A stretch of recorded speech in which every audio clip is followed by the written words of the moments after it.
Hey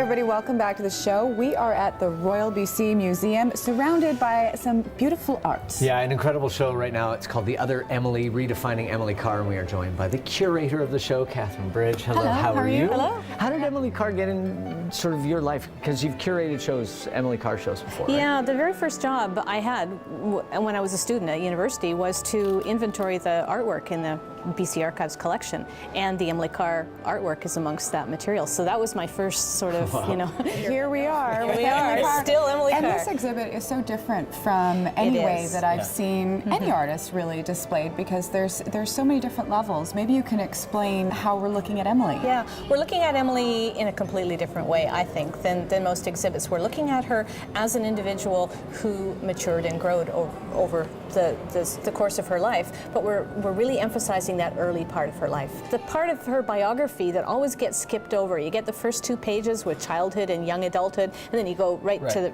the full 57 adult. years old and into her And artistic. people have missed that, and they've missed the nuancing of how a person grows through their life, and how a person's connected to family and community.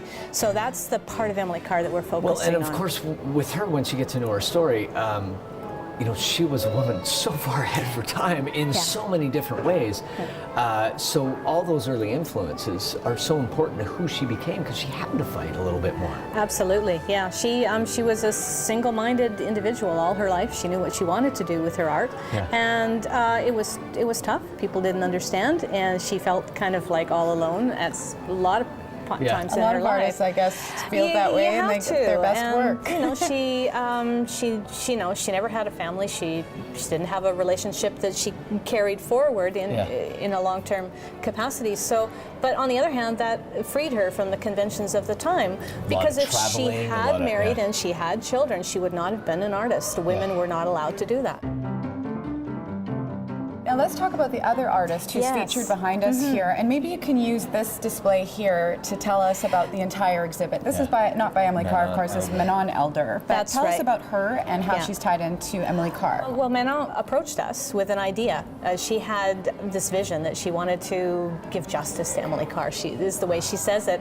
And so she started painting a series of portraits of Carr based on the historical photographs of her as a young woman. So this is actually a painting where you can see Emily Carr is in the painting herself, and she is painting the scene that's shown on the other side. And this is a painting of this photograph of Emily painting this. I'm calling this spot the wormhole, because it's just like everything comes together. But as a curator and as someone who's trying to give people that idea of who Emily Carr was, and really, you know, sort of blow people's mind, I guess. This is a perfect example of what you're trying to do. It is, yeah. It breaks down a lot of the stereotypes. And the clothing is a large part of it. And a lot of the portraits of her, it really tells the tale of the time as well. So maybe you can explain that part of the exhibit. She was a real snappy dresser. She really was. A lot of people don't know I don't know how that. she moved in those outfits when she was painting, though. Well, I think she loosened the corsets at that point.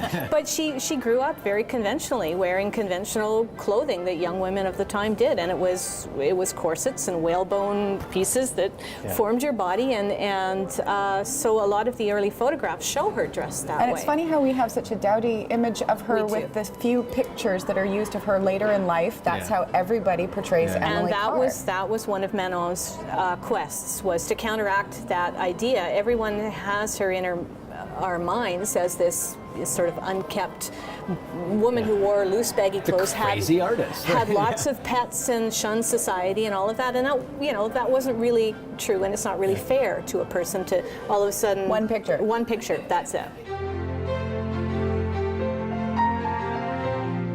The other great part of the exhibit is you really get a sense of how important and integral her family was to who she was as a person and the adventures that she managed to have in her life. But you found this in all these photographs and going through the archives. Yeah, that was the wonderful thing about doing the research, is being able to focus on friends and her neighborhood as well, and pulling out letters that she had written to people and letters that people had written to her that were saved over all these years. You must have to be a bit of a detective too. Absolutely. You're looking at the picture and trying to, but it's so Emily Carr, fascinating. CSI. How much fun do you have when you feel like you've put the link together and found the right thing to put with the right painting? That's what keeps me going, and that's the magic of working in a place like a museum. Is you are a detective all the time. Yeah. And if you're working on a particular thing, you're getting sidetracked as you go.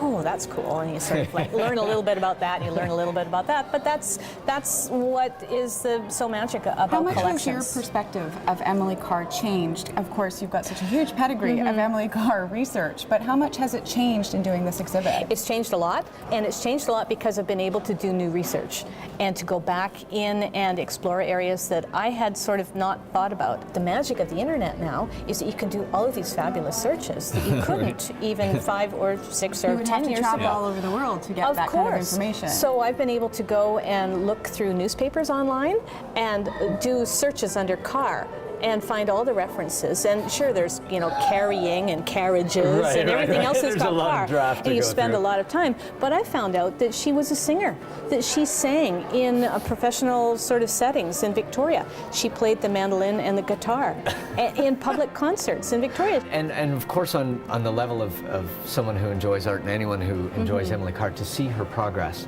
and her progression, you get such a visceral idea of how she was moving as an artist through her life when you look at her from the early years as well. Absolutely. And the magic of the archival records is that this is the behind-the-scenes part of Emily Carr. These are her letters, her diaries, her cartooning, her things that she kept herself that weren't meant so much for public consumption. Yeah. So when you read those and you start pulling them all together with the photographs and the other research, that's when you get that feeling that you really start to know somebody. It's not just a public persona or the finished work of She art. was a doodler in school. You know, you and a have her lousy school speller books. all the way through, Well, thank you so much. How long is the exhibit on for? It's on till mid-October. Mid-October. Make sure that you check Well it worth out. it. Of course, we're at the Royal Absolutely. BC Museum, where you can find out all you needed to know about Emily Carr. Quick break, and we'll come back with more right after this. Stick around.